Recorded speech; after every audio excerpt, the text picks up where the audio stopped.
Everybody online talks about how amazing Greenville, South Carolina is, and to be fair, a lot of it is true. The downtown is beautiful, the food scene keeps getting better, the mountains are close, the weather is easier than a lot of the country, and compared to many large metro areas, Greenville still offers a really strong overall lifestyle balance.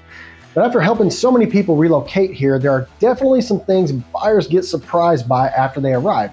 Some people move here and absolutely love it, while others quickly realize, okay, nobody really mentioned this part.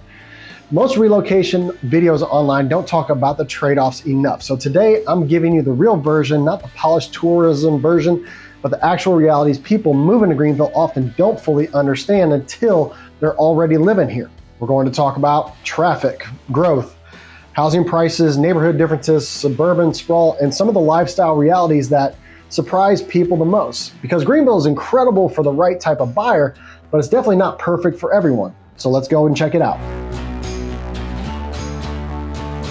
What's up, everybody? I'm Brian O'Neill, also known as the Tattooed Agent, and on this channel we explore what it's really like living in Greenville, South Carolina, and all the surrounding areas so you can decide what neighborhoods and communities actually fit your lifestyle best.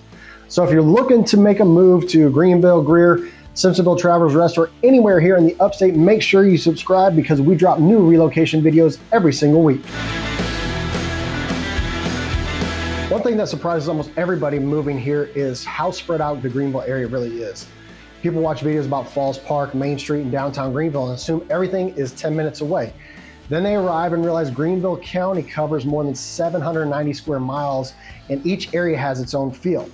When someone says they live in Greenville, they may actually live in Greer, Simpsonville, Malden, Travelers Rest, Fountain Inn, or even northern Spartanburg County.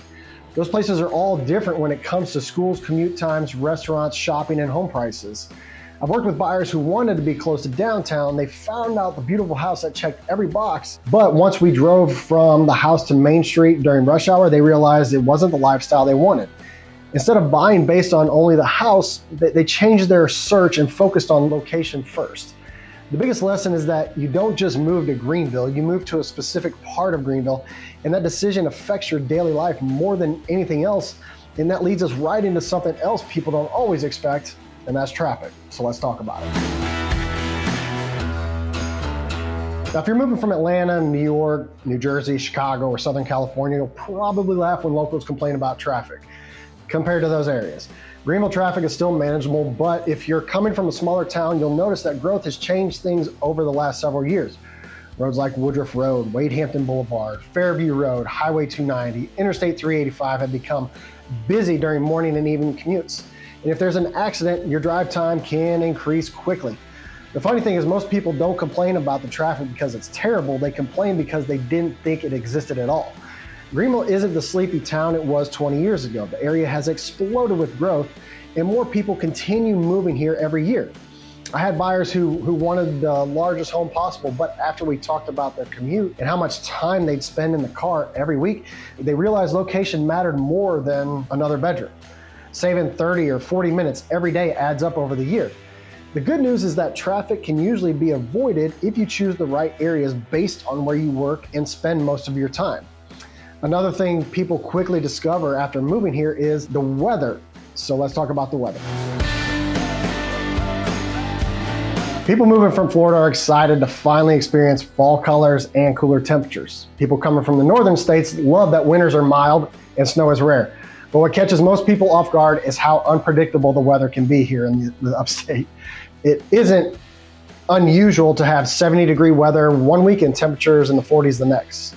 Spring brings beautiful flowers, but it also brings enough pollen to turn your car yellow. Summer can be hot and humid, especially in July and August. But one thing many people love is that Greenville gives you a little bit of everything. You get fall football weather, Christmas without months of snow, beautiful springs, and summers perfect for lakes and outdoor activities. I've had clients from Florida tell me they love finally having seasons, and I've had clients from Michigan tell me they love putting away snow shovels. Most people find Greenville weather to be a great balance, but they quickly learn to keep both shorts and jackets close by. Now, speaking of lifestyle, here's something that surprises people more than they expect.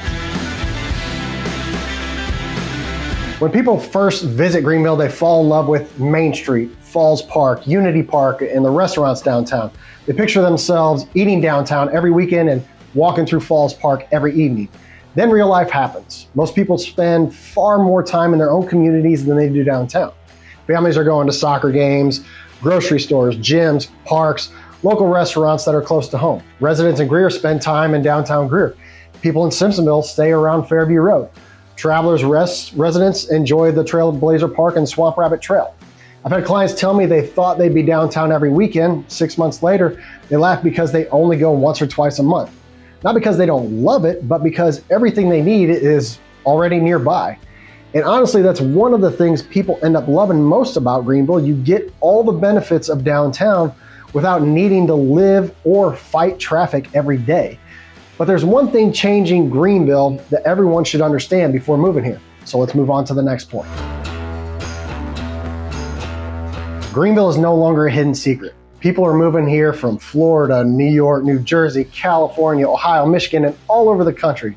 Companies continue bringing jobs to the area, and development seems to be happening everywhere you look.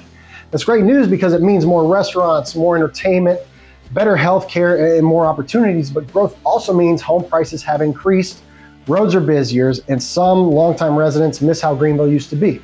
What is interesting is affordability depends on where you're moving from. Buyers coming from California, New Jersey, or South Florida often think Greenville's affordable.